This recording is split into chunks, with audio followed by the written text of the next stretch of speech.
നമസ്കാരം. മലയാളി വാർത്ത ആനുകാലികത്തിലേക്ക് സ്വാഗതം. നമസ്കാരം. ഈ തെരഞ്ഞെടുപ്പ് സർവേകളാണ്, അതിൻ്റെ ഒരു അതിപ്രസരമാണ്. ഈ ജനവിധി എന്ന് പറഞ്ഞുകൊണ്ടുള്ള രീതിയിലുള്ള ചില സർവേ ഒക്കെയാണ് പുറത്തേക്ക് വന്നുകൊണ്ടിരിക്കുന്നത്. ചിലർ ഇടത് തരംഗം പറയുന്നുണ്ട്, മറ്റു ചിലർ വലത് തരംഗമാണ് പ്രഖ്യാപിക്കുന്നത്.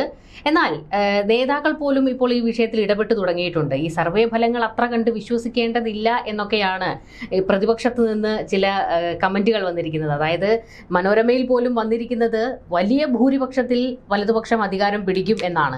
എന്നാൽ മറ്റ് മാധ്യമങ്ങൾ അതിനെ മാറ്റി നിർത്തിക്കൊണ്ട് തുടർ ഭരണം പ്രവചിക്കുമ്പോഴാണ് ഈ വലതുപക്ഷത്തുള്ള നേതാക്കൾ പറയുന്നത് ഇതിലത്ര വലിയ കാര്യമൊന്നും ഇല്ല എന്നുള്ള രീതിയിൽ. ശരിക്കും എന്താണ് ഈ തെരഞ്ഞെടുപ്പ് സർവേകളുടെ ഒരു വിശ്വാസ്യത? അത് എത്രത്തോളം ഉണ്ട് അതിന്? സഹിക്കാൻ പറ്റിയല്ലാത്തത് ഇന്നലെ ഞാനൊരു ചാനലിൽ കണ്ടു. ഒരു മണ്ഡലത്തിലെ വിജയം അവരങ്ങ് പ്രഖ്യാപിക്കുകയാണ്. ഇത്ര ശതമാനം വോട്ട് കൂടുതൽ ഈ സ്ഥാനാർത്ഥിക്ക് ഇവിടെ ഉണ്ട്. പിന്നീട് രണ്ട് പേര് നിന്ന് ഇതേക്കുറിച്ച് വളരെ വിശദമായി അങ്ങോട്ടും ഇങ്ങോട്ടും ശക്തമായ വാദപ്രതിവാദമല്ല, അവരുടെ ആ ഒരു ആർഗ്യുമെൻ്റ് ഉറപ്പിക്കാൻ എന്തുകൊണ്ടാണ് ഇവിടെ ഈ പേഴ്സൻറ്റേജിൽ ഈ സ്ഥാനാർത്ഥി എത്തിയത്, എന്തുകൊണ്ടാണ് എതിർ സ്ഥാനാർത്ഥി വളരെ പിന്നോക്കം പോയത്. ഇവർ ആധികാരികമായി പറയുന്നത് കേട്ടാൽ നമുക്ക് തോന്നുന്നു വോട്ട് എണ്ണി തെരഞ്ഞെടുപ്പ് ഫലം പ്രഖ്യാപിച്ചിട്ടാണ് ഇവർ ഇത്ര ആധികാരികമായി ഇക്കാര്യം ചർച്ച ചെയ്യുന്നതെന്ന്. ഓരോ ചാനൽ ഫ്ലോറിലും ഓരോ സ്ഥാനാർത്ഥികളെ വിജയിയായി പ്രഖ്യാപിക്കുന്നു, അവർക്കൊരു പേഴ്സൻറ്റേജ് കൊടുക്കുന്നു, പിന്നീട് ഇതിനെ അങ്ങ് അടിയുറപ്പിച്ച് ജനങ്ങളെ കൊണ്ട് വിശ്വസിപ്പിക്കുന്ന ഒരു കഥ മെനയുന്നു. യാതൊരുവിധ വിശ്വാസ്യതയും ഈ തെരഞ്ഞെടുപ്പ് പ്രവചനങ്ങളിലില്ല, ഈ ഒപ്പീനിയൻ സർവേയിലില്ല. അതിനൊരു കാരണം, ഇത് ഈ കൈനോട്ടക്കാരൻ്റെ കാര്യം പറഞ്ഞ പോലെ ഒത്താലൊത്തു. ഇപ്പോൾ ഒരു ജനറൽ ട്രെൻഡുണ്ട്, അതായത് UDF അനുകൂലമായ ട്രെൻഡ്. അതുകൊണ്ട് തന്നെ UDF 72 മുതൽ 82 സീറ്റുകൾ വരെ ലഭിക്കാം. നമുക്ക് വേണമെങ്കിൽ ഈ ചാനൽ ഫ്ലോറിൽ നിന്ന് ഇതുപോലെ കത്തിക്കാം. എന്നിട്ട് ഈ തെരഞ്ഞെടുപ്പ് കഴിഞ്ഞ് UDF ജയിക്കുകയാണെങ്കിൽ, ഇനി 72 75 ആണെങ്കിൽ 100% ഞങ്ങളുടെ സർവേ അതേപോലെ യാഥാർത്ഥ്യമായിരിക്കുന്നു. വീണ്ടും നമുക്ക് വേണമെങ്കിൽ ഒന്നുകൂടി പ്രഖ്യാപിക്കാം, കഴിഞ്ഞ കുറേ സർവേകളിൽ നിങ്ങളുടെ വിശ്വാസ്യത ഞങ്ങൾ നിലനിർത്തിയിരിക്കുന്നു. ശുദ്ധ തട്ടിപ്പാണ്, ശുദ്ധ അസംബന്ധമാണ്. ഇനി ഈ പ്രവചനം തെറ്റിപ്പോയാലോ, അല്ലെങ്കിൽ ഒപ്പീനിയൻ പോൾ തെറ്റിപ്പോയാലോ, സർവേകൾ അട്ടിമറിച്ചുകൊണ്ട് UDF മുന്നേറ്റം, സർവേകൾ അട്ടിമറിച്ചുകൊണ്ട് ഇടതുപക്ഷത്തിൻ്റെ മുന്നേറ്റം. അപ്പോൾ ഇതിന് യാതൊരുവിധ വിശ്വാസ്യതയും ഇല്ല എന്നതാണ് യാഥാർത്ഥ്യം. ചില കാരണങ്ങളുണ്ട്. ഇതിനെ വളരെ പ്രൊഫഷണലായി നമ്മൾ സമീപിക്കുമ്പോൾ ഒരു സർവേ അതിൻ്റെ സാമ്പിൾ സെലക്ഷനിലൊക്കെ വളരെ കൃത്യമായി ചില മാനദണ്ഡങ്ങളുണ്ട്. യൂത്ത് ഇത്ര പേഴ്സൻറ്റേജ് വരണം, വനിതകൾ ഇത്ര പേഴ്സൻറ്റേജ് വരണം, ഓരോ കമ്മ്യൂണിറ്റി ഇത്ര പേഴ്സൻറ്റേജ് വരണം, ബിസിനസ്സുകാരുടെ പ്രൊഫഷണൽസ് ഇത്ര പേര് വരണം, സാധാരണക്കാർ ഇത്ര പേര് വേണം. ഇതൊക്കെ റാൻഡം സെലക്ഷൻ ആയിരിക്കണം. അല്ലാണ്ട് ഞാൻ ഒരിടത്ത് നിന്നിട്ട് ഞാൻ പറയുകയാണ് എനിക്കൊരു ബിസിനസ്സുകാരനെ വേണം, എനിക്കൊരു പ്രൊഫഷണലിനെ വേണം, എനിക്കൊരു തൊഴിലാളിയെ വേണം എന്ന് പറഞ്ഞാൽ ഞാൻ ആരോടാണോ ഇക്കാര്യം നിർദ്ദേശിക്കുന്നത് അവരുടെ താല്പര്യത്തിന്, അവരുടെ പൊളിറ്റിക്കൽ വില്ലിനനുസരിച്ച് ഒരുപിടി ആളുകളെ ഇങ്ങനെ സെറ്റ് ചെയ്ത് തരും. ഇതെല്ലാം കാണും, സാമ്പിളിൽ എല്ലാവരും കാണും. പക്ഷേ ഇവരൊക്കെ പറയുന്ന ഒരാളുടെ പേരായിരിക്കും. അതാണ് ഈ മിക്ക സ്ഥലങ്ങളിലും പാടിച്ച് സംഭവിക്കുന്നത്. ഒപ്പീനിയൻ പോൾ വളരെ ശാസ്ത്രീയമായി എടുക്കുമ്പോൾ ഈ ഒപ്പീനിയൻ ഏജൻസികളുണ്ട്, അവർ ഡിമാൻഡ് ചെയ്യുന്ന 100 രൂപയാണ് ഒരു ഒപ്പീനിയൻ പോളിന്. അപ്പോൾ നമുക്ക് കേരളത്തിൽ 140 മണ്ഡലങ്ങളിൽ വളരെ യാഥാർത്ഥ്യബോധമുള്ള ഒരു സർവേ നടത്തുകയാണെങ്കിൽ നമുക്ക് 1,40,40,000 സാമ്പിൾസ് വേണം. ഇതിനൊരു 100 രൂപ വെച്ച് കൂട്ടിക്കേ, 1.5 കോടി രൂപ ചിലവ് വരും. 1.5 കോടി രൂപ ചിലവിട്ട് എത്ര ചാനലുകൾ ഇവിടെ ഈ സർവേ നടത്തി? ഇവരൊക്കെ ചിലവിട്ടു എന്ന് പറയുന്നത് 5 ലക്ഷം 10 ലക്ഷം അല്ലെ 15 ലക്ഷം ഒക്കെയാണ്. അപ്പോൾ സർവേകളുടെ സാമ്പിളുകൾ ഒട്ടും പ്രോപ്പറല്ല. 1.5 കോടി രൂപ മുടക്കി ഏതെങ്കിലും ഒരു ചാനൽ ആധികാരികമായി ഇത്തരമൊരു സർവേ നടത്തിയെങ്കിൽ അവരത് പുറത്തുവിടട്ടെ. മറുവശത്ത് ചില ഏജൻറ്റുമാർ ഇപ്പോൾ കളത്തിലിറങ്ങിയിട്ടുണ്ട്. നമ്മുടെ ഒന്നും അടുക്കൽ വന്നില്ല, പക്ഷേ ഞാൻ ഈ വിവരം അറിഞ്ഞു. ഏതെങ്കിലുമൊക്കെ ഓൺലൈൻ ചാനലുകൾ ഈ സർവേ നടത്തി ഏതെങ്കിലും വിജയെ പ്രഖ്യാപിച്ചാൽ അവർക്ക് 5 ലക്ഷം മുതൽ 10 ലക്ഷം വരെ ഓൺലൈൻ ചാനലിന് ഓഫറുണ്ട്. ഒരു മണ്ഡലത്തിൽ ഇന്നയാൾ വിജയിക്കുമെന്ന് നമ്മൾ സർവേ നടത്തി പറഞ്ഞാൽ മതി, അത് അവർക്ക് ലോക്കലി മാർക്കറ്റ് ചെയ്യാനാണ്. ഇനി പാർട്ടിപരമായിട്ട് അതിന് വലിയ സ്പോൺസർഷിപ്പുണ്ട്. ഇപ്പോൾ UDF എഡ്ജ് എന്ന് ഒരു ചാനൽ പ്രവചിച്ചാൽ ആ ചാനലിൻ്റെ ക്രെഡിബിലിറ്റി സ്കോർ അനുസരിച്ച് അവർക്ക് 2 കോടി 5 കോടിയൊക്കെ ഡിമാൻഡ് ചെയ്യുക. ഇപ്പോൾ ആ മുന്നണി 1 കോടി കൊടുക്കുന്നതിന് 1 കോടി മേടിച്ചിട്ട് അവർക്ക് സർവേ അനൗൺസ് ചെയ്യാം. ഇത് ആരൊക്കെ ചെയ്തു എന്ന് ഞാൻ പറയുന്നില്ല, പക്ഷേ അത്തരം ചില കച്ചവടങ്ങൾ ഇവിടെ നടന്നു. കേരളത്തിലെ ചാനലുകളെയും മാധ്യമങ്ങളെയും ഒക്കെ പണം കൊടുത്ത് കയ്യിലെടുത്തുകൊണ്ടാണ് ഇവിടെ ഇപ്പോൾ ഇലക്ഷൻ നടന്നത്. അതിൻ്റെ കാരണം ഏകദേശം 227 കോടി രൂപയാണ് കിഫ്ബിയിലൂടെയും PRDയിലൂടെയും ആദ്യഘട്ടത്തിൽ ഇവിടെയുള്ള മാധ്യമങ്ങൾക്ക് വീതം വെച്ചത്. അപ്പോൾ കോൺഗ്രസിന് ഇരിക്കപ്രതിയില്ല. കാരണം ഈ മാധ്യമങ്ങൾ കോൺഗ്രസിൻ്റെ തലയിൽ ചവിട്ടി. ഇത്രയധികം രൂപ LDFൻ്റെ കെറോപ്പ് ഞങ്ങൾക്ക് കിട്ടി. ഉടൻ തന്നെ നെഞ്ചത്തടിച്ച് ഈ കോൺഗ്രസ് നേതാക്കൾ തെലുങ്കാനയിലേക്ക് ഓടി. പിന്നീട് കേരളത്തിലെ പത്രങ്ങളിൽ നമ്മൾ കണ്ടത് തെലുങ്കാന പരസ്യമാണ്. അത് കോടികൾ ചെലവിട്ടാണ്. കോടികൾ അക്കൗണ്ടിലേക്ക് വന്നു, അക്കൗണ്ടിൽ ഇല്ലാതെയും കോടികൾ വന്നു. കേരളത്തിലെ തെരഞ്ഞെടുപ്പിൽ 1 രൂപയുടെ കുറവ് സംഭവിക്കരുത് എന്ന വാശി DK ശിവകുമാറിനുണ്ട്. അപ്പോൾ DK ശിവകുമാർ, രേവന്ത് റെഡ്ഡി ഉൾപ്പെടെയുള്ള പണച്ചാക്കുകൾ എന്ന് ഞാൻ ഉദ്ദേശിക്കുന്നത് കോൺഗ്രസ് ഭരണമുള്ള സംസ്ഥാനങ്ങളിലെയാണ്. KPCC ഓഫീസിൽ വന്നിരുന്നു പോലും ഇത്തരം കാര്യങ്ങൾ നിയന്ത്രിച്ചു. സാധാരണഗതിയിൽ KPCC സംഭവിക്കുന്ന ചില കാര്യങ്ങളുണ്ട്. KPCC ആസ്ഥാനത്ത് ഇത് അൺഅക്കൗണ്ടഡ് മണിയാണ് അധികം വരുന്നത്, ഈ സംഭാവനയൊക്കെ ആയിട്ട്. അപ്പോൾ ഇത് വിവിധ മണ്ഡലങ്ങളിൽ എത്തിക്കണം. അപ്പോൾ ഈ മുതിർന്ന നേതാക്കൾ ഇതിന് റിസ്ക് എടുക്കുകയില്ല. അവരെ വിശ്വസിക്കാൻ പറ്റുന്ന ഒരുപിടി മീഡിയം ലൈൻ ആൾക്കാരെ ഈ പണം ഏൽപ്പിക്കും. ഒരു മണ്ഡലത്തിൽ സാധാരണ ഇക്കുറി കോൺഗ്രസ് ഡിസ്ട്രിബ്യൂട്ട് ചെയ്യുന്ന ഒരു 50 ലക്ഷം രൂപ വെച്ചാണ്. അപ്പോൾ 140 മണ്ഡലത്തിൽ ഏകദേശം 70 കോടി രൂപ അവർ ഡിസ്ട്രിബ്യൂട്ട് ചെയ്യണം. ഇത് കൊണ്ടുപോകുന്ന രീതിയിൽ നിന്ന് കുറച്ച് അടിച്ചു മാറ്റും. ഇത് 2-3 തട്ടിലൊക്കെയാണ്. ഈ സ്ഥാനാർത്ഥികൾക്ക് പലപ്പോഴും 50 ലക്ഷം രൂപ കൊടുത്തു വിട്ടാൽ ഒരു 30-35 കൈ കിട്ടുള്ളൂ. ഇതിൻ്റെ ഇടയ്ക്കൂടെ അങ്ങ് ചോർന്നു. എന്നാൽ കുറച്ചുകൂടി അതിൽ ഓഡിറ്റിംഗ് ഉണ്ട്. CPMനെ സംബന്ധിച്ച്, LDFനെ സംബന്ധിച്ച് അവർക്ക് അതിൻ്റെ ഒരു ഇഫക്റ്റീവ് ചാനൽ സംവിധാനമുണ്ട്. BJP ഫണ്ടും പ്രോപ്പറായിട്ട് പല സ്ഥലത്തും ഇതുവരെ എത്തിയിട്ടില്ല, പക്ഷേ വലിയ തുക അവർക്കുമുണ്ട്. അപ്പോൾ ഫണ്ടിന് വലിയ പ്രയാസമില്ല. പിന്നീട് നമ്മൾ കാണുന്നതിനപ്പുറം മറ്റ് ചില യാഥാർത്ഥ്യങ്ങളുണ്ട്. ഇപ്പോൾ ഒരു ആവറേജ് ഒരു മണ്ഡലത്തിലെ സ്ഥാനാർത്ഥിക്ക് ഭരിക്കുന്ന പാർട്ടിയാണ് പിന്നെ പറയണ്ട, ഭരണത്തിലേക്ക് വരുന്ന പാർട്ടിക്കും വലിയ പ്രതീക്ഷയുണ്ട്. അപ്പോൾ കൊള്ളാവുന്ന ഒരു സ്ഥാനാർത്ഥിയാണെങ്കിൽ മിനിമം ഒരു 1.5 കോടി മുതൽ 2 കോടി വരെ അവർക്ക് ഈസി ആയിട്ട് പിരിവ് കിട്ടും. അങ്ങോട്ട് കൊണ്ടുവന്ന് കൊടുക്കും. ഇപ്പോൾ 2 ലക്ഷം 5 ലക്ഷം വെച്ച് 100 വ്യവസായികൾ അല്ലെങ്കിൽ ബിസിനസ് ലോകത്തെ പ്രമുഖർ കൊണ്ടുപോയി പണം കൊടുക്കും. ഈ പണം എന്തിനാണ് കൊടുക്കുന്നത്? ഇതൊരു ന്യൂസൻസ് വാല്യൂ. ഇപ്പോൾ എൻ്റെ നിയോജക മണ്ഡലത്തിൽ ഒരു പൊളിറ്റീഷ്യൻ നിന്ന് മത്സരിക്കുന്നു. അപ്പോൾ ഞാൻ ഇലക്ഷന് മുമ്പ് അയാളെ കണ്ട് 2 ലക്ഷം രൂപ കൊടുത്താൽ ഞാനിവിടെ എന്തെങ്കിലും കച്ചവടം നടത്തുന്നുണ്ട് എങ്കിൽ ഞാൻ സേഫാണ്. ഇല്ലെങ്കിൽ നാളെ എനിക്കിട്ട് പണി കിട്ടും. ഇപ്പോൾ ഞാനൊരു സ്ഥാപനം, ഒരു ഫാക്ടറി നടത്തുന്നു, അതിൻ്റെ പുറത്തേക്കൊരു ചെറിയൊരു എക്സ്റ്റൻഷന് പോവുക, അല്ലെങ്കിൽ മറ്റെന്തെങ്കിലും ഒരു തൊഴിലാളി പ്രശ്നം ഉണ്ടാവുക, സ്ഥലം MLA എതിര് നിന്നാൽ പണി കിട്ടും. പിന്നെ ഇതെല്ലാം ഒരു മറ്റൊരു സൈക്കോളജി കൂടിയുണ്ട്. കച്ചവടം നടത്തുന്നവർക്ക്, എന്തെങ്കിലുമൊക്കെ വ്യവസായം നടത്തുന്നവർക്ക്, ഇനി വിദേശത്തുള്ളവർക്ക് പോലും ഈ ലോക്കൽ പോലീസ് സ്റ്റേഷനിൽ ഒരു ഗ്രിപ്പ് വേണം. ഈ ലോക്കൽ പോലീസ് സ്റ്റേഷനിൽ ഗ്രിപ്പ് ഏറ്റവും എളുപ്പത്തിൽ കഴിയുന്നത് ജനപ്രതിനിധിയിലൂടെയാണ്. സാധാരണ ഈ ഒരു നാട്ടിലെ പ്രധാന ദിവ്യൻസ് ഉണ്ട്.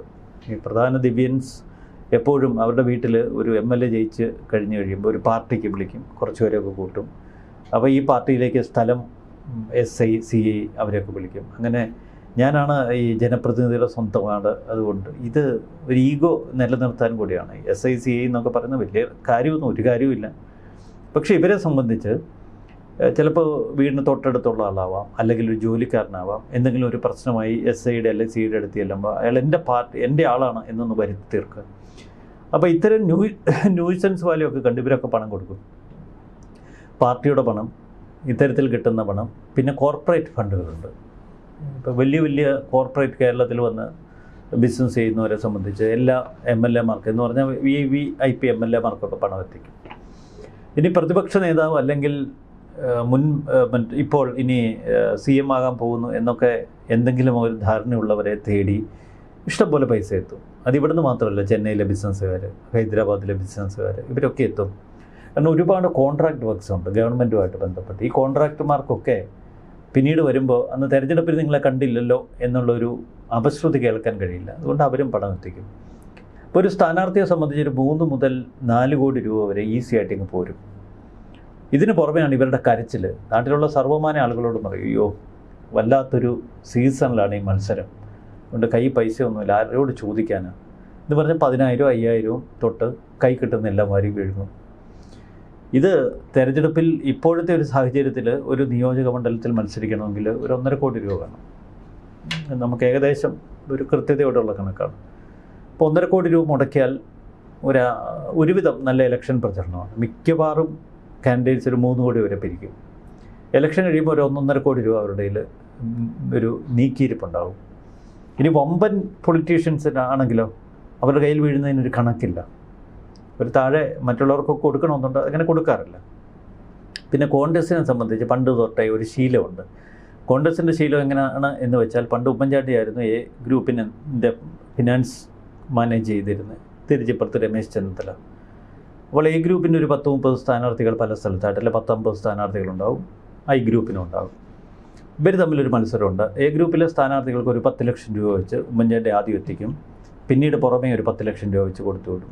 അതേപോലെ തന്നെ ഇപ്പുറത്ത് രമേശ് ചെന്നിത്തലയും കൊടുത്തുവിടും. അപ്പോൾ ഗ്രൂപ്പിൻ്റെ ഈ ഒരു മാനേജ്മെൻറ്റിന് ഒരു 10 കോടി രൂപ വേണമല്ലോ. അതിന് ചെയ്യുന്നത്, കേരളത്തിൽ നിരവധി അസോസിയേഷൻസ് ഉണ്ട്. ഇപ്പോൾ കോറി, ഹോട്ടൽസ്, പിന്നെ അങ്ങനെ നിരവധി അസോസിയേഷൻസ് ഉണ്ട്. ഈ അസോസിയേഷൻസൊക്കെ പിരിവെടുത്ത് അവർക്ക് വലിയ 10-20 കോടി രൂപ കിട്ടും.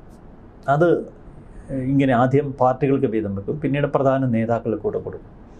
അതൊക്കെ പാണക്കാട് തൊട്ട്, പാണക്കാടല്ല ഞാൻ ഉദ്ദേശിച്ച്, മുസ്ലിം ലീഗിൻ്റെ ടോപ്പ് തൊട്ട് തിരുവനന്തപുരം വരെയുള്ള എല്ലാം. ഇപ്പോഴത്തെ ഒരു കണക്കനുസരിച്ച് ഇതിൽ കൂടുതൽ വിഹിതം കിട്ടുന്നത് CPM-നാണ്.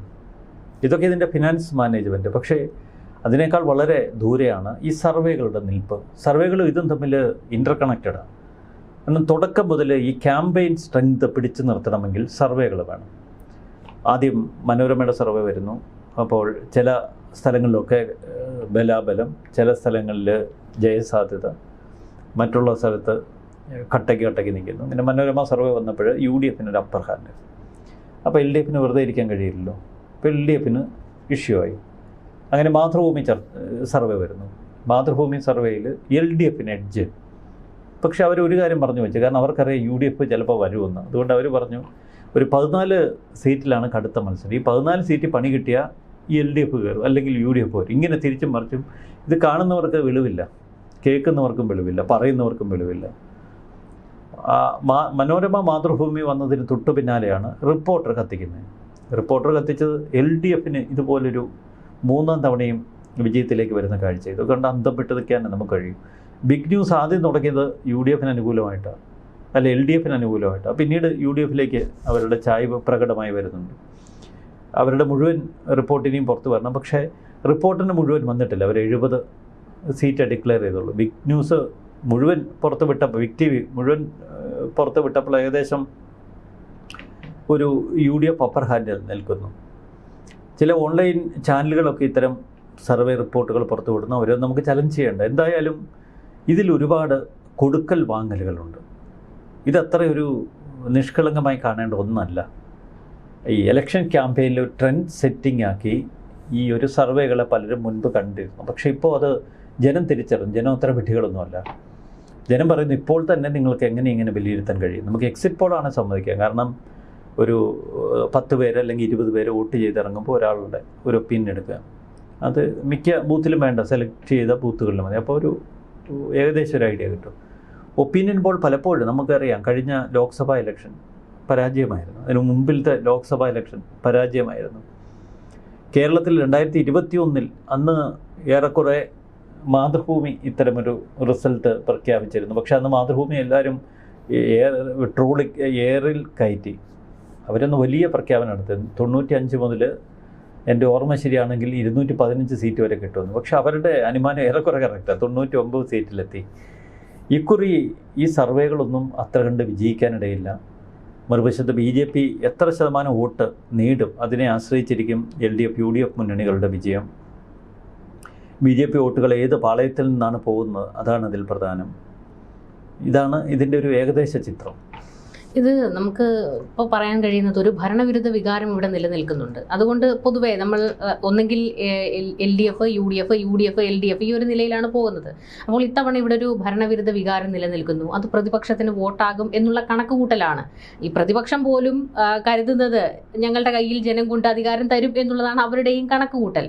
പിന്നെ നമുക്കറിയാവുന്ന ഒരു കാര്യമുണ്ട്, അതായത് ഈ പാർട്ടികൾക്കെല്ലാം ഉറച്ച കുറേ മണ്ഡലങ്ങളുണ്ട്. പക്ഷേ ഇത്തവണ അവിടെയും നമുക്കത്ര ഈ ഉറച്ച മണ്ഡലം തന്നെയാണോ എന്ന് പറയാൻ കഴിയാത്തൊരു സാഹചര്യം. കാരണം തദ്ദേശ തിരഞ്ഞെടുപ്പിലെ ആ ഒരു ഫലം പുറത്തേക്ക് വന്നപ്പോൾ CPM പോലും അന്തം വിട്ടുപോയി. കാരണം അവരുടെ പല ഉറച്ച വോട്ടുകളും കയ്യിൽ നിന്ന് പോയി. അപ്പോൾ അത് നമുക്ക് പ്രവചിക്കാൻ കഴിയില്ല. ഇത്തവണ അത് ആർക്ക് കിട്ടും, അത് അവർ തന്നെ തിരിച്ചു പിടിക്കുമോ അതോ മറ്റവർ കൊണ്ടുപോകുമോ, അങ്ങനെയുള്ള വലിയ പ്രതിസന്ധികൾ അങ്ങോട്ടും ഇങ്ങോട്ടും നിലനിൽക്കുന്നുണ്ട്. ഈ ഒരു ഘട്ടത്തിൽ ഈ ഉറച്ച രീതിയിലുള്ളൊരു സർവേ ഫലം പുറത്തേക്ക് വരുമ്പോൾ ജനങ്ങളും ഒന്ന് അന്താളിക്കുന്നുണ്ട്. ഇതെന്താണ് ഈ സംഭവിക്കുന്നത് എന്നുള്ളത്. ഈ ഭരണവിരുദ്ധ വികാരം ഒരു കൺസെപ്റ്റ് മാത്രമാണ്, നമുക്കറിയില്ല അത് എത്രത്തോളം സമൂഹത്തെ ബാധിച്ചിരിക്കുന്നുവെന്ന്. കോൺഗ്രസ് വോട്ടുകൾക്ക് അവർ തന്നെ കൽപ്പിക്കുന്ന ഒരു മാനദണ്ഡം അത്, അല്ലെങ്കിൽ UDF വോട്ടുകൾക്ക് അവരുടെ വോട്ടർമാർ നിശ്ചയിച്ചിരിക്കുന്ന ഒരു പാരാമീറ്ററാണ് ഈ ഭരണവിരുദ്ധ വികാരം. അത് ഏറെയും കുറഞ്ഞായിരിക്കും. കേരളത്തിലെ മുന്നണികളുടെ വിജയ സാധ്യതകൾ നിർണ്ണയിക്കുന്നത് 2 മുതൽ 3% വരെ വോട്ടുകളാണ്. നമുക്കൊരു 1.5 ലക്ഷം വോട്ടർമാർ അല്ലെങ്കിൽ 2 കോടി വോട്ടർമാരുടെ ലിസ്റ്റ് എടുത്താൽ കേരളത്തിലെ വിധി നിർണ്ണയിക്കുന്ന ഒരു 6 ലക്ഷം 7 ലക്ഷം വോട്ടുകളാണ്. ബാക്കി നമുക്കറിയാം LDFന് ഇത്ര, UDFന് ഇത്ര, NDAക്ക് ഇത്ര. ഈ 5-6 ലക്ഷം വോട്ടർമാരെ ഏതെല്ലാം തലത്തിൽ ഇവർക്ക് സ്വാധീനിക്കാൻ കഴിയും? അതാണ് ഇതിലെ ഏറ്റവും നിർണായകമായൊരു ഘടകം. ഈ വോട്ടർമാർ വെറും വിഡ്ഢികളല്ല. ഒരുപക്ഷെ നമുക്ക് പാർട്ടി കേഡർ വോട്ട് എന്ന് പറയുന്നത് അതൊരു യാന്ത്രികമായി ചെയ്തു പോകുന്ന വോട്ടുകളായിരിക്കും. അതേ കയറി മാന്നാനൊന്നും പറ്റത്തില്ല, അത് കിട്ടത്തില്ല. അത് LDFനെങ്കിൽ LDF, UDFനെങ്കിൽ UDF, കേഡർ വോട്ടുകൾ. മറുവശത്ത് ഈ ഒരു 2% അല്ലെ 3% സ്വിംഗ് വോട്ടുകൾ, അത് ഏറെയും കുറഞ്ഞായിരിക്കും. ചിലപ്പോൾ ഒരു 4% വരെ പോകാം. അത് എൻ ബ്ലോക്കായിട്ടൊന്നും കിട്ടത്തില്ല ആർക്കും. പക്ഷേ എങ്കിലും അതിന് ഒരുപാട് ഘടകങ്ങളുണ്ടാകും. സമുദായ ഘടകങ്ങളുണ്ടാവാം, ഗവൺമെൻറ്റിൻ്റെ കാഴ്ചപ്പാടുണ്ടാകാം. പിന്നെ നമ്മളൊക്കെ കരുതുന്നത്, നമ്മളിപ്പോൾ സോഷ്യൽ മീഡിയയിലാണ് കൂടുതൽ സമയം ജീവിക്കുന്നത്. സത്യത്തിൽ എത്ര പേരുണ്ട് ഈ യൂട്യൂബ് നോക്കി വോട്ട് ചെയ്യുന്നവർ? എത്ര പേരുണ്ട് ഈ ഫേസ്ബുക്ക് നോക്കി വോട്ട് ചെയ്യുന്നവർ? യൂട്യൂബ് എല്ലാവരും കാണും, പക്ഷേ നമ്മുടെ ഒരു കൺവെൻഷനുണ്ട്, അതിനെയൊന്നും അത്ര പെട്ടെന്ന് നമുക്കൊരു യൂട്യൂബിലൂടെ ഒന്നും സ്വാധീനിക്കാൻ കഴിയില്ല, ഒരു ഫേസ്ബുക്ക് വീഡിയോയിലൂടെ സ്വാധീനിക്കാൻ കഴിയില്ല. നമ്മുടെ മനസ്സിൽ ഒരു എതിർപ്പുണ്ട് എങ്കിൽ അതിനെ ട്രിഗർ ചെയ്യാൻ ഇത്തരം വീഡിയോകൾ സഹായിക്കും. നമ്മൾ ഫാക്ട്സ് എണ്ണി ഓർമ്മപ്പെടുത്തുമ്പോൾ അതിനെ ഒന്ന് ട്രിഗർ ചെയ്യിപ്പിക്കാൻ കഴിയും. അതല്ലാതെ അടിമുടി മനുഷ്യനെ നമ്മൾ ബോധവൽക്കരിച്ച് മാറ്റിക്കളയാമെന്നൊക്കെ വിചാരിക്കുന്നത് ഒരുതരം മൗഢ്യമാണ്. ഇപ്പോൾ തന്നെ നമുക്കറിയാം കേരളത്തിൽ എന്ത് ഭരണവിരുദ്ധതയാണ് നമുക്ക് കാണാൻ കഴിയുന്നത്. ഭരണവിരുദ്ധത ഉണ്ട് എന്നത് വാസ്തവമാണ്, വേറെ ഒന്നുമല്ല. അത് ജനങ്ങളുടെ മനസ്സിൽ രൂഢമൂലമായൊരു വികാരമാണ്. ഇനി പിണറായി വേണ്ട. പിന്നെ നമുക്ക് ഈ പ്രചരണത്തിൻ്റെ ഭാഗമായി വീടുകളിലെത്തിക്കുന്ന ഹാൻഡ് പ്രിൻ്റ് ഔട്ടുകൾ, വഴിയിൽ കാണുന്ന ഫ്ലെക്സുകൾ, സോഷ്യൽ മീഡിയയിൽ കാണുന്ന പ്രചരണം, ഇതിലൊക്കെ ഒരു കെട്ടകാലം വിവരിക്കുന്നുണ്ട്. പിണറായിയുടെ ഒരു പതിറ്റാണ്ട് നീണ്ടു നിന്ന ഒരു കെട്ടകാലം. ഒരു മോചനം തീർച്ചയായിട്ടും ആളുകൾ ആഗ്രഹിക്കും. പക്ഷേ ഈ 10 വർഷം അത്ര ചെറിയ കാലയളവല്ല. ഏതെങ്കിലുമൊക്കെ തരത്തിൽ ഗവൺമെൻറ്റിൻ്റെ ഗുണഭോക്താക്കളായ വലിയൊരു വിഭാഗമുണ്ട്. ഒന്ന്, മറുവശത്ത് ഈ MLA-മാരുടെ ഒരു ലിസ്റ്റ് എടുത്ത് LDF MLA-മാരെ നല്ല കഴിവുള്ള ഒത്തിരി പേരുണ്ട് അതിൻ്റെ അകത്ത്. അഴിമതിക്കാരാണോ അല്ലോ എന്നുള്ളതല്ല, ജനങ്ങളുടെ ഇടയിൽ നിന്ന് വിജയിച്ചു വന്ന് ജനങ്ങളുടെ ഇടയിൽ നിന്ന് അടുത്ത തവണയും മണ്ഡലം പിടിക്കണമെന്ന വാശിയിൽ കട്ടയ്ക്ക് നിൽക്കുന്ന ഒത്തിരി MLA-മാരുണ്ട്. അവരെ തോൽപ്പിച്ച് വേണം ഈ ട്രെൻഡ് സെറ്റ് ചെയ്ത് UDF കയറി വരാൻ. നമ്മൾ പഞ്ചായത്ത് ഇലക്ഷനൊക്കെ പറയും, പഞ്ചായത്ത് ഇലക്ഷൻ കുറച്ചുകൂടി എളുപ്പമാണ്. നമ്മൾ ലോക്സഭാ ഇലക്ഷൻ പറയും, അത് ഇതിനേക്കാൾ എളുപ്പമാണ്. കാരണം ഒരു ലോക്സഭ എന്ന് പറയുന്നത് ഒരു വലിയ വിശാലമായ ലോകമാണ്. അവിടെ പേഴ്സണൽ ബന്ധങ്ങൾ ഒരു MP-ക്ക് വളരെ കുറവാണ്. പക്ഷേ MLA എന്ന് പറയുന്നത് ഓരോ മണ്ഡലത്തിൽ ഫുൾ ടൈം നിൽക്കുക. ആ മണ്ഡലത്തിലെ മരിച്ചടക്കുകൾ, മാമോദീസ, പിറന്നാളുകൾ, ഷഷ്ടിപൂർത്തി, നൂലുകെട്ട്, ഇതിനെല്ലാം ഇപ്പം ജനപ്രതിനിധി ഓടിച്ചെല്ലുവാണ്. അപ്പം അങ്ങനെ ഇവരുമായിട്ടൊരു വ്യക്തിപരമായൊരു ബന്ധം കൂട്ടിയുറപ്പിക്കാൻ കഴിയും. ഈ വ്യക്തിബന്ധത്തിൽ നിന്ന് വോട്ടുകൾ കൺവേർട്ട് ചെയ്തെടുക്കാൻ അവർക്ക് കൂടുതൽ വേഗത്തിൽ കഴിയും. അപ്പോൾ അവിടെ ഭരണവിരുദ്ധതയേക്കാൾ MLA-യുടെ ഡയറക്റ്റ് ഇടപെടലുകൾക്കാവും ചിലപ്പോൾ കൂടുതൽ സ്ഥാനം നൽകുന്നത്. ഇതാ പിണറായി വിജയൻ്റെ ഒരു പ്രതീക്ഷ. തങ്ങളുടെ MLA-മാർ നല്ല നിലയിൽ വർക്ക് ചെയ്യുന്നുണ്ട്, അവർക്ക് പരമാവധി വോട്ടുകൾ ശേഖരിക്കാൻ കഴിയുമെന്ന് പിണറായി വിജയൻ ആത്മവിശ്വാസമുണ്ട്, ഇടതുപക്ഷത്തിനുണ്ട്. നമുക്കറിയാം 2006 മുതൽ 2006 മുതലുള്ള തിരഞ്ഞെടുപ്പുകളൊന്ന് പരിശോധിക്കുമ്പോൾ ഒരു കാര്യം വ്യക്തമാണ്. പിന്നീട് ഒരിക്കലും ഇടതുപക്ഷത്തിന് മേൽ വളരെ അവരെ കീഴ്പ്പെടുത്തുന്ന ഒരു ഭൂരിപക്ഷത്തിലേക്ക് UDF-ന് എത്തിച്ചേരാൻ കഴിഞ്ഞിട്ടില്ല.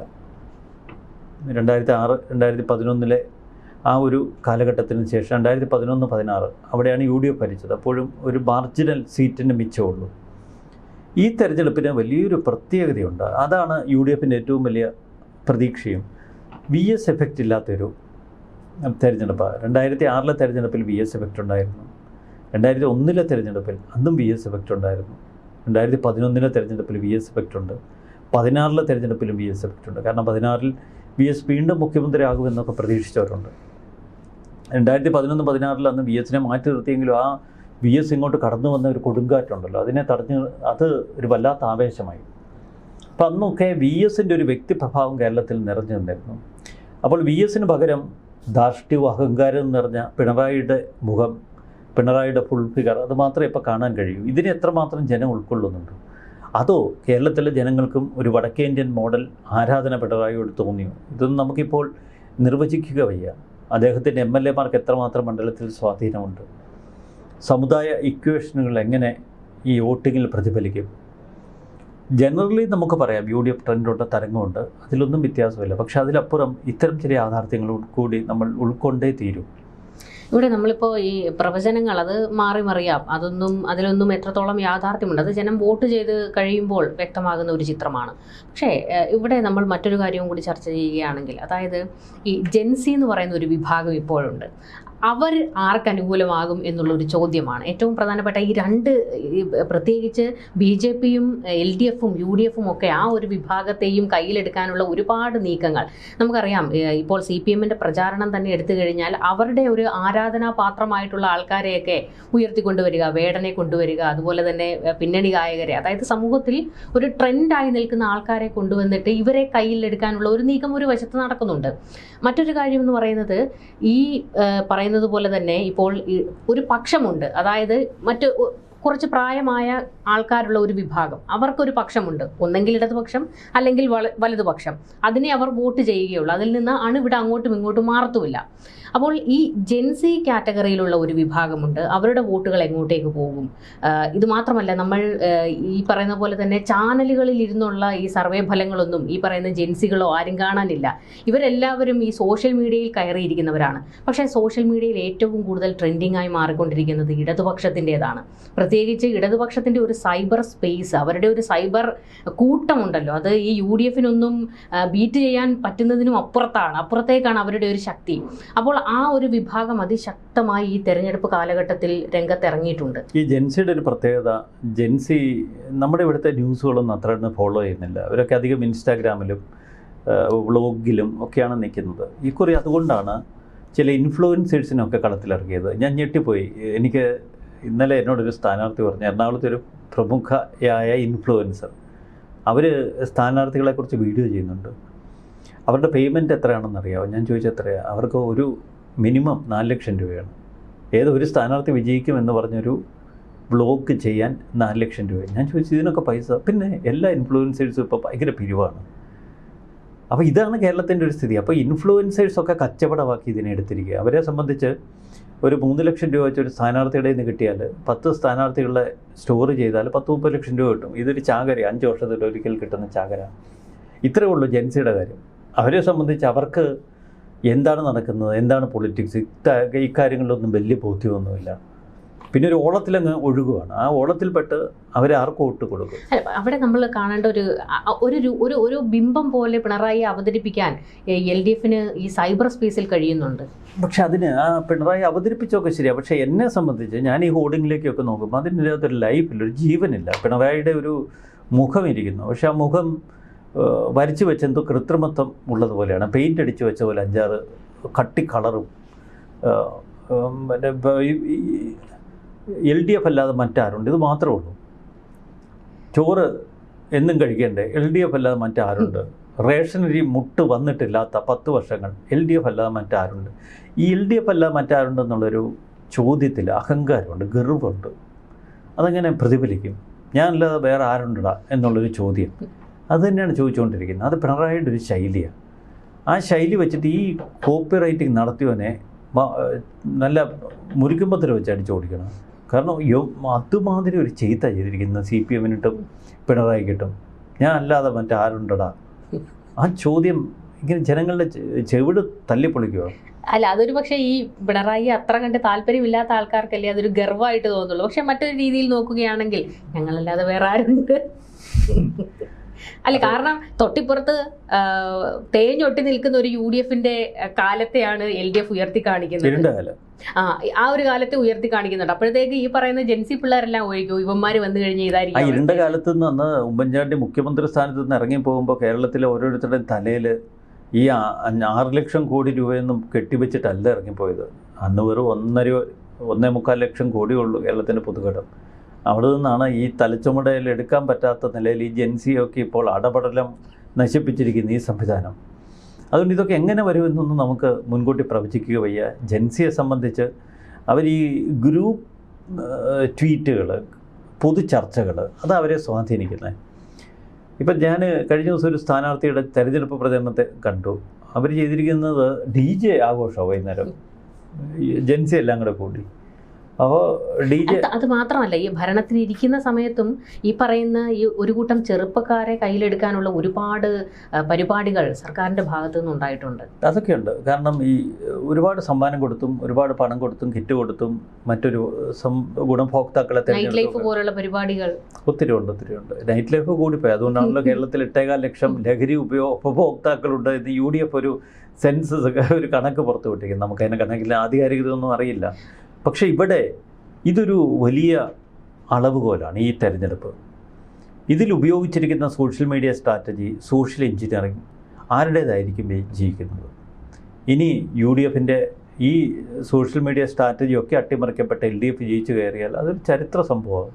പക്ഷെ അതിനുള്ള ചാൻസ് ഒട്ടുമില്ല എന്നാണ് എനിക്ക് തോന്നുന്നത്. കാരണം ഞാൻ പല സ്ഥലങ്ങളിലും ഇറങ്ങി നടക്കുമ്പോൾ വലിയ ഭരണവിരുദ്ധതയുണ്ട്. ആ ഭരണവിരുദ്ധം ഒരുപക്ഷെ നമ്മുടെയൊക്കെ ഒരു മാധ്യമ പ്രവർത്തകൻ എന്ന നിലയിൽ നമ്മളെപ്പോഴും സർക്കാരിനെ വിമർശിക്കും. അപ്പോൾ ആ വിമർശനങ്ങളോട് ചേർന്ന് നിൽക്കുന്നവരായിരിക്കും പെട്ടെന്ന് പറയുന്നത്. മറുവശത്ത് നിശബ്ദതയോടെ പിണറായി അനുകൂലിക്കുന്നവരും ഉണ്ടാകാം. പിന്നെ എൻ്റെ ഒരൊറ്റ സംശയം ഇത് മാത്രമേ ഉള്ളൂ. വടക്കൻ കേരളത്തിൽ UDF അനുകൂല തരംഗമുണ്ട്, പ്രത്യേകിച്ച് മലപ്പുറം, കോഴിക്കോട് മേഖലകളിൽ.